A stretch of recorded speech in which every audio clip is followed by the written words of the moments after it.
Talent ഹണ്ടിൻ്റെ പുതിയൊരു വീഡിയോയിലേക്ക് സ്വാഗതം. ഈ വീഡിയോയിൽ നമ്മൾ നോക്കാൻ പോകുന്നത് 5ാം ക്ലാസ്സിൻ്റെ നാളത്തെ ഓണം എക്സാമിന് നിങ്ങൾക്ക് അടിസ്ഥാന പാഠാവലിയിൽ നിന്നും പ്രതീക്ഷിക്കാവുന്ന ചോദ്യങ്ങൾ ഉൾപ്പെടുത്തിയിട്ടുള്ള ഒരു മോഡൽ ക്വസ്റ്റ്യൻ പേപ്പറാണ്.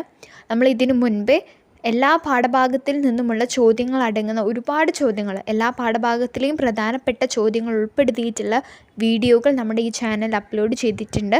ആ വീഡിയോകൾ കാണാത്തവരുണ്ടെങ്കിൽ തീർച്ചയായും പോയി കാണാം. അതുപോലെ തന്നെ 5ാം ക്ലാസ്സിൻ്റെ മറ്റു വിഷയങ്ങളിലുള്ള മോഡൽ ക്വസ്റ്റ്യൻ പേപ്പേഴ്സും ഇമ്പോർട്ടൻറ്റ് ക്വസ്റ്റ്യൻസ് ആൻഡ് ആൻസേഴ്സ് അടങ്ങുന്ന വീഡിയോകളൊക്കെ നമ്മൾ ചെയ്തിട്ടുണ്ട്.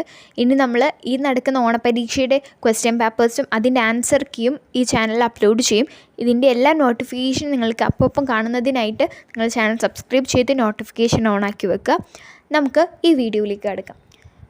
ഇവിടെ നിർദ്ദേശങ്ങളൊക്കെ കൊടുത്തിട്ടുണ്ട്. നമുക്ക് പ്രവർത്തനങ്ങളിലേക്ക് പോവാം. ഈ ഒരു മോഡൽ ക്വസ്റ്റ്യൻ പേപ്പറിൽ 6 പ്രവർത്തനങ്ങളാണുള്ളത്. അതിൽ നമ്മളോട് 5 പ്രവർത്തനത്തിന് ഉത്തരം എഴുതിയാൽ മതി എന്ന് പറയുന്നുണ്ട്. നമുക്ക് ഈ ഒരു വീഡിയോയിൽ നമ്മൾ എല്ലാ പ്രവർത്തനങ്ങളിലൂടെയും കടന്നു പോകുന്നുണ്ട്. എല്ലാം ഇമ്പോർട്ടൻറ്റ് ക്വസ്റ്റ്യൻസ് ആണ്.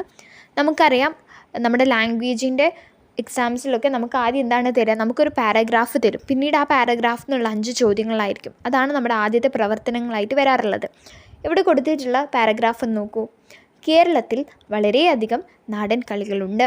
കുട്ടികൾക്ക് ശാരീരികവും മാനസികവുമായുള്ള വളർച്ചയ്ക്ക് നാടൻ കളികൾ ഏറെ പ്രയോജനപ്രദമായിരുന്നു. കുഴിപ്പന്ത് കളിക്ക് തെങ്ങോല കൊണ്ട് പന്ത് ഉണ്ടാക്കി ഉപയോഗിക്കുന്നു. കളിക്കുന്ന കുട്ടികൾക്ക് ഓരോ ചെറിയ കുഴി ഒരേ വലുപ്പത്തിൽ നേർരേഖയിൽ ഉണ്ടാക്കുന്നു. കുഴികളുടെ രണ്ടറ്റത്തായി 2 പേർ നിൽക്കുന്നു. ഒരാൾ കുഴിക്ക് മുകളിലൂടെ പന്ത് ഉരുട്ടുമ്പോൾ ആരുടെ കുഴിയിൽ വീണോ ആ ആൾക്ക് ആ പന്തെടുത്ത് മറ്റുള്ളവരെ എറിയാം. ഏറുകൊണ്ട ആൾ അടുത്തയാളെ ഉന്നം വയ്ക്കുന്നു. വീണ്ടും ഇത് ആവർത്തിക്കുന്നു. ഇവിടെ നമ്മളോട് പറഞ്ഞത് കുഴിപ്പന്ത് കളിയുടെ കാര്യങ്ങളും അതുപോലെ തന്നെ നാടൻ കളീൻ്റെ പ്രാധാന്യത്തെക്കുറിച്ചൊക്കെയാണ് ഈ ഒരു പാരഗ്രാഫിൽ പറഞ്ഞിട്ടുള്ളത്. ഇനി നമുക്ക് ഇതുമായി ബന്ധപ്പെട്ട് വന്നിട്ടുള്ള ചോദ്യം നോക്കാം. ആദ്യത്തെ ചോദ്യം, ഇവിടെ ഏത് കളിയെക്കുറിച്ചാണ് പറയുന്നത്? ഏത് കളിയെക്കുറിച്ചാണ്? കുഴിപ്പന്ത് കളിയെക്കുറിച്ചാണ് പറയുന്നത്. ഇതിന് നല്ലൊരു ശീർഷകം കൊടുക്കാൻ പറഞ്ഞിട്ടുണ്ട്. നമുക്ക് എന്ത് ശീർഷകമായിട്ട് കൊടുക്കാം? നാടൻ കളിയെന്ന് കൊടുക്കാം, അല്ലെങ്കിൽ കുഴിപ്പന്ത് കളിയെന്ന് കൊടുക്കാം അല്ലേ? ഇനി മൂന്നാമത്തെ ചോദ്യം, നാടൻ കളികൾ കൊണ്ടുള്ള പ്രയോജനം എന്ത്? നമ്മുടെ ആദ്യത്തെ വാക്യത്തിൽ തന്നെ പറഞ്ഞു അല്ലേ, കുട്ടികൾക്ക് ശാരീരികവും മാനസികവുമായുള്ള വളർച്ചയ്ക്ക് നാടൻ കളികൾ ഏറെ പ്രയോജനപ്രദമായിരുന്നു. ഇനി ഡി ചോദ്യം, ഈ കളിക്ക് പറ്റുന്ന 2 നിയമാവലികൾ എഴുതാനാണ്. നമുക്ക് നോക്കാം. നമ്മൾ ആദ്യത്തേതിൻ്റെ ഉത്തരം പറഞ്ഞു കുഴിപ്പന്ത് കളി. ശീർഷകം കൊടുക്കാനായിരുന്നു രണ്ടാമത് പറഞ്ഞത്. കുഴിപ്പന്ത് കളി എന്നും കൊടുക്കാം, നാടൻ കളികൾ എന്നും കൊടുക്കാം. മൂന്നാമത് നാടൻ കളികളുടെ പ്രയോജനം എന്താണ് എന്നാണ്. കുട്ടികളുടെ ശാരീരിക വളർച്ചയ്ക്കും മാനസിക വളർച്ചയ്ക്കും നാടൻ കളികൾ വളരെയേറെ പ്രയോജനപ്പെടുന്നു. ഇനി നാലാമത്തേത് നമ്മളോട് ഈ ഒരു കളിക്ക് നിർദ്ദേശങ്ങൾ എഴുതാനാണ്. 2 നിയമാവലി, നിർദ്ദേശങ്ങളല്ല നിയമാവലി. നമുക്ക് എന്തൊക്കെ എഴുതാം? കുഴികൾ ഒരേ വലുപ്പത്തിലായിരിക്കണം അല്ലേ, അതൊരു നിയമാവലിയായി കൊടുക്കാം. കുഴിയുടെ മുകളിലൂടെ പന്ത് കൃത്യമായി ഉരുട്ടുക അല്ലെങ്കിൽ ഉരുട്ടണം. നിശ്ചിത സ്ഥലങ്ങളിലൂടെ മാത്രമേ പന്തെറിയുമ്പോൾ ഓടാൻ പാടുള്ളൂ. കളിയുടെ അവസാനം വരെ പങ്കെടുക്കണം. അതായത് കളിയുടെ ഇടയ്ക്ക് വെച്ചൊന്നും ഒഴിഞ്ഞു പോകരുത് എന്നുള്ള രീതിക്കാണ് കളിയുടെ അവസാനം വരെ പങ്കെടുക്കണം. ഇങ്ങനെ നമുക്ക് എന്ത് ചെയ്യാം? നിയമാവലികൾ ഉണ്ടാക്കാവുന്നതാണ്. ഇനി നമുക്ക് രണ്ടാമത്തെ പ്രവർത്തനം നോക്കാം. കാട്ടിൽ കൂട്ടുകാരോടൊപ്പം നടത്തിയ കളികളെക്കുറിച്ച് കണ്ണൻ വീട്ടിലെത്തി അമ്മയോട് വിവരിച്ചത് ഒരു വർണ്ണനയായി എഴുതൂ. നമ്മൾ പഠിച്ചിട്ടുണ്ടായിരുന്നു കണ്ണനെ കുറിച്ചും കണ്ണനെ കാട്ടിൽ പോയി കളിച്ച കളികളുടെ സവിശേഷതകളെ കുറിച്ചൊക്കെ നമ്മൾ പറഞ്ഞിട്ടുണ്ടായിരുന്നു. അങ്ങനെ കണ്ണൻ കാട്ടിൽ നിന്ന് വന്നതിന് ശേഷം ഇതെല്ലാം അമ്മയോട് എന്ത് ചെയ്യാണ്? വിവരിക്കുകയാണ്. നമ്മളോട് ആ വിവരിക്കുന്നത് വർണ്ണനയായിട്ട് എഴുതാനാണ് പറഞ്ഞിട്ടുള്ളത്, ഒരു വർണ്ണനക്കുറിപ്പ്. ഇനി ഇതിൽ ബി ചോദ്യം കൂടി നോക്കാം. താഴെ തന്നിരിക്കുന്ന വാക്കുകളുടെ അർത്ഥം എഴുതുക. നന്ദി, കന്നുകൾ, ഇതിൻ്റെ അർത്ഥം എഴുതാനാണ്. ആദ്യം നമുക്ക് ഈ ചോദ്യത്തിൻ്റെ ഉത്തരം തന്നെ നോക്കാം. കണ്ണൻ അമ്മയോട് വന്ന് പറയുകയാണ്, ഞാനും കൂട്ടുകാരും കാട്ടിൽ നിന്ന് ഒരുപാട് കളികളിൽ ഏർപ്പെട്ടു. ആഹ്ലാദത്തോടെയും ആനന്ദത്തോടെയും ഞങ്ങൾ ഉല്ലസിച്ച് നടന്നു. മയിലുകൾ കൂകുമ്പോൾ അതുപോലെ കൂകി, കുയിലുകൾ പാടുമ്പോൾ അതുപോലെ പാടി, വെയിലത്ത് പക്ഷികൾ പറക്കുമ്പോൾ അവയുടെ നിഴലിനെ പിടിക്കാൻ പോയി. അരയന്നങ്ങൾ കരഞ്ഞുകൊണ്ട് നടന്നു പോകുമ്പോൾ അതിനനുസരിച്ച് നടന്നു. ഉച്ചത്തിൽ സംസാരിക്കുമ്പോൾ കാട്ടിൽ മാറ്റൊലി കേൾക്കാം. ആ മാറ്റൊലി ശബ്ദത്തോട് സംസാരിച്ചു. മരത്തിൽ കയറുന്ന കുരങ്ങന്മാരുടെ വാലിൽ പിടിച്ചു വലിച്ചു. ഇങ്ങനെ എഴുതാം. ഇതൊക്കെയാണ് അന്ന് കാട്ടിൽ അവർ ചെയ്തിട്ടുണ്ടായിരുന്ന കാര്യങ്ങൾ. ഇനി നമുക്ക് നന്ദി എന്ന വാക്കിൻ്റെ അർത്ഥം എന്താണ്? വിചാരിച്ചു എന്നാണ്. അതുപോലെ തന്നെ കന്നുകൾ എന്ന് പറഞ്ഞിട്ടുണ്ടെങ്കിൽ കന്നുകാലികൾ, അതായത് പശു. ഇനി നമുക്ക് പ്രവർത്തനം 3. ടോമോയിലെ കായികമേളയുടെ പ്രത്യേക ഇനങ്ങൾ നമുക്കറിയാമല്ലോ. അതിനായി അവർ ഒരു പോസ്റ്ററും തയ്യാറാക്കിയിട്ടുണ്ടാവില്ലേ? അതിൻ്റെ ഒരു മാതൃക തയ്യാറാക്കൂ. അതായത് ടോട്ടോമോയിലെ കായികമേളയെക്കുറിച്ച് നമ്മൾ പറഞ്ഞതാണ്. നമ്മൾ അതിൽ ഒരുപാട് ചോദ്യങ്ങളൊക്കെ കഴിഞ്ഞ വീഡിയോകളിലായിട്ട് ചർച്ച ചെയ്തിട്ടുണ്ടായിരുന്നു. കാണാത്തവർ അതൊക്കെ പോയി കാണണം കേട്ടോ. അതൊക്കെ ഇമ്പോർട്ടൻറ്റ് ചോദ്യങ്ങളാണ്. അപ്പോൾ നമുക്ക് അതിൻ്റെ പ്രത്യേകത പറയാം. ടോട്ടോമോയുടെ കായികമേളയുടെ സവിശേഷതകൾ പലപ്പോഴും എക്സാമിന് എഴുതാൻ നിങ്ങളോട് ചോദിക്കും, ചാൻസ് ഉണ്ട്. അതുകൊണ്ട് തന്നെ നിങ്ങളത് പഠിച്ചിരിക്കണം. നമ്മളൊരു വീഡിയോ ആയിട്ട് ചെയ്തിട്ടുണ്ട്. ഈ വീഡിയോയുടെ അവസാനം നമ്മൾ പറയുന്നുണ്ട്. നോക്കാം. ടോട്ടോമോയുടെ കായികമേളയുടെ പ്രത്യേകത ഇനങ്ങളൊക്കെ പരിചയപ്പെട്ടു. അതിൻ്റെ ഒരു പോസ്റ്ററാണ് നമ്മളോട് തയ്യാറാക്കാൻ പറഞ്ഞത്. പോസ്റ്റർ തയ്യാറാക്കുമ്പോൾ നമുക്ക് മുകളിലായിട്ട് കായികമേള എന്ന് കൊടുക്കാം. ശേഷം നമ്മുടെ സ്കൂളിൻ്റെ പേര് എഴുതാം, ടോമോ പ്രൈമറി സ്കൂൾ. ഇനി നമുക്കറിയാം അവിടെ ഒരുപാട് ഇനങ്ങളുണ്ട്. ഇവിടെ കുറച്ച് കളികൾ നമ്മൾ കൊടുത്തിട്ടുണ്ട്. വടംവലി, 3 കാലിൽ ഓട്ട മത്സരം, മീൻവായിലോട്ടം, പിന്നെ റിലേ മത്സരമാണ്. മറ്റു നിരവധി മത്സരങ്ങൾ നടക്കുന്നത് 2024 നവംബർ 4 സ്റ്റേഡിയത്തിൽ വെച്ച് നടക്കുന്നതാണ് എന്നും കൂടി എഴുതി വെക്കുക കേട്ടോ. ഈ ഡേറ്റ് തന്നെയല്ല, നിങ്ങൾക്ക് ഇഷ്ടമുള്ള ഡേറ്റ് എഴുതാം. അതുപോലെ തന്നെ സ്റ്റേഡിയത്തിൽ വെച്ചാണ് നടക്കുന്നത് എന്നും കൂടി എഴുതുക. പിന്നെ സമ്മാനങ്ങൾ അത് നമ്മളിവിടെ കൊടുത്തതാണ്. നിങ്ങൾക്ക് നിരവധി ആകർഷണീയമായ സമ്മാനങ്ങൾ ആണ് ലഭിക്കുന്നത്. അങ്ങനെയൊക്കെ നിങ്ങൾക്ക് എഴുതാവുന്നതാണ്. ഇതാണ് ഒരു പോസ്റ്ററിൻ്റെ രീതി. ഇനി നമുക്ക് പ്രവർത്തനം 4 നോക്കാം. പന്ത് കളിക്കാനൊരു പെൺകുട്ടി എന്ന പാഠഭാഗത്തിലെ സുമംഗലിയെ നിങ്ങൾക്കറിയാലോ.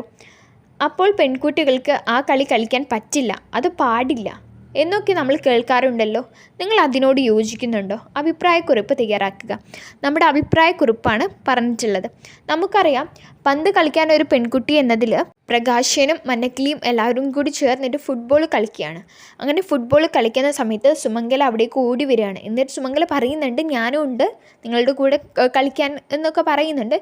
എന്നാൽ പ്രകാശൻ അവളോട് പറയാണ്, നീ പോയിട്ട് കഞ്ഞും കറിയും ഒക്കെ വെച്ച് കളിക്കുമെന്ന് പറയാണ്. നിന്നെ കൊണ്ടൊന്നും അത് പറ്റില്ല എന്നുള്ള രീതിക്ക്.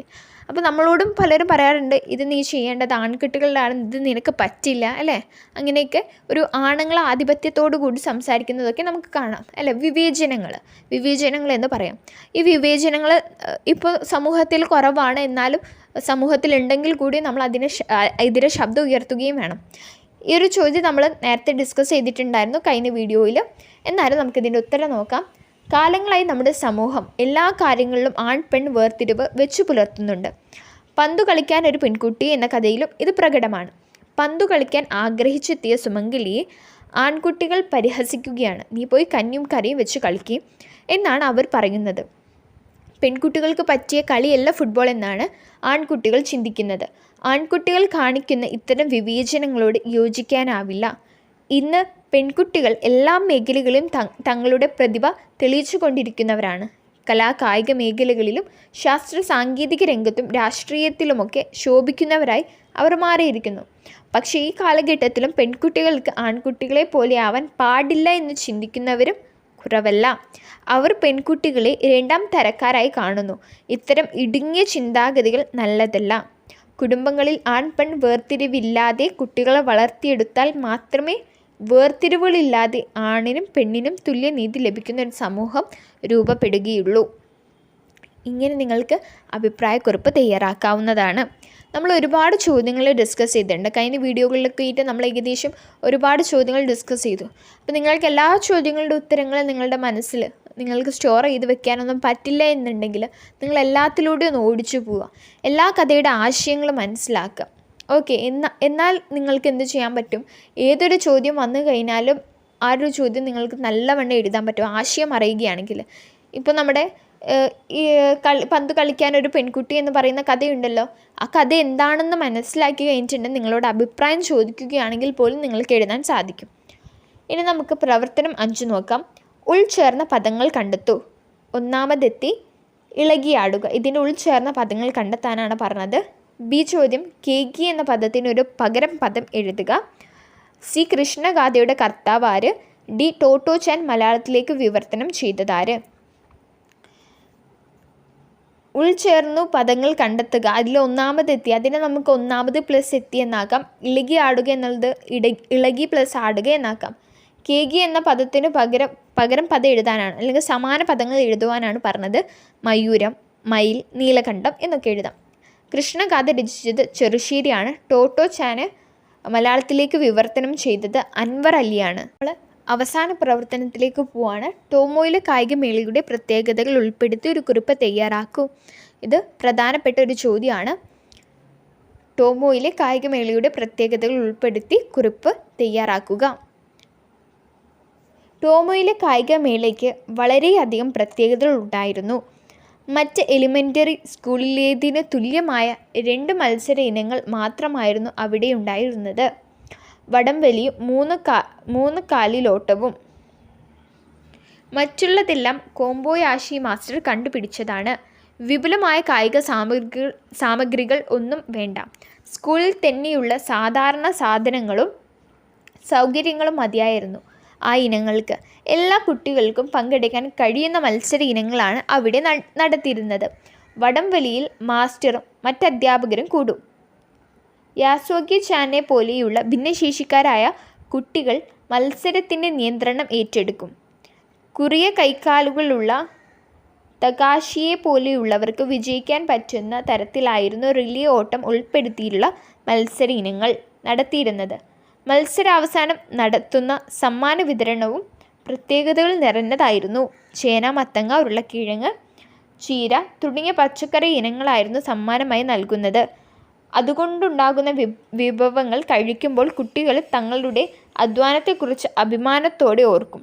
എല്ലാ കുട്ടികൾക്കും പങ്കാളിത്തം നൽകിയുള്ള കായികമേളയിൽ ശാരീരിക പരിമിതിയുള്ളവർക്ക് ഏറെ പ്രാധാന്യം നൽകിയിരുന്നു. ഇതിൽ എന്തൊക്കെയാണ്? വിവിധ തരത്തിലുള്ള നമ്മുടെ കോബയാഷി മാസ്റ്റർ തയ്യാറാക്കിയ മത്സര ഇനങ്ങളാണ് കൂടുതലായും ഉള്ളത്. അതുപോലെ തന്നെ സമ്മാനങ്ങൾ എങ്ങനെയുള്ളതാണ്? പച്ചക്കറികളാണ് സമ്മാനമായിട്ട് കൊടുത്തിട്ടുണ്ടായിരുന്നത്. എന്തിനായിരുന്നു പച്ചക്കറികൾ സമ്മാനമായിട്ട് കൊടുത്തത്? എന്തിനായിരുന്നു? അതവർ പാകം വെച്ച് കഴിക്കുന്ന സമയത്ത് അവരുടെ അധ്വാനത്തെക്കുറിച്ചും അഭിമാനത്തോടെ അവർ ഓർക്കാൻ വേണ്ടിയായിരുന്നു അങ്ങനെ പച്ചക്കറികൾ സമ്മാനമായി കൊടുത്തിട്ടുണ്ടായിരുന്നത്. ഈ ഒരു വീഡിയോയിൽ നമ്മൾ ഈ ഒരു ക്വസ്റ്റ്യൻ പേപ്പറാണ് ഡിസ്കസ് ചെയ്തത്. മോഡൽ ക്വസ്റ്റ്യൻ പേപ്പറാണ്. ഇത് എല്ലാം വളരെ ഇമ്പോർട്ടൻ്റ് ആയിട്ടുള്ള ചോദ്യങ്ങളാണ്. അതുപോലെ തന്നെ നമ്മൾ മുൻപ്, അതായത് ഈ വീഡിയോൻ്റെ തൊട്ട് മുൻപ് തന്നെ ഒരുപാട് ചോദ്യങ്ങൾ അടങ്ങുന്ന, എല്ലാ പാഠത്തിൽ നിന്നുമുള്ള ഒരുപാട് ചോദ്യങ്ങൾ അടങ്ങുന്ന ഒരു ക്വസ്റ്റ്യൻ ബാങ്ക് പോലെയുള്ള വീഡിയോ അപ്ലോഡ് ചെയ്തിട്ടുണ്ടായിരുന്നു. കാണാത്തവർ അത് പോയി കാണാം. അതിൽ നമ്മൾ പ്രധാനപ്പെട്ട ചോദ്യങ്ങൾ മാത്രമാണ് ഉൾപ്പെടുത്തിയിട്ടുള്ളത്. മറ്റൊരു വീഡിയോയുമായി വീണ്ടും കാണാം. താങ്ക്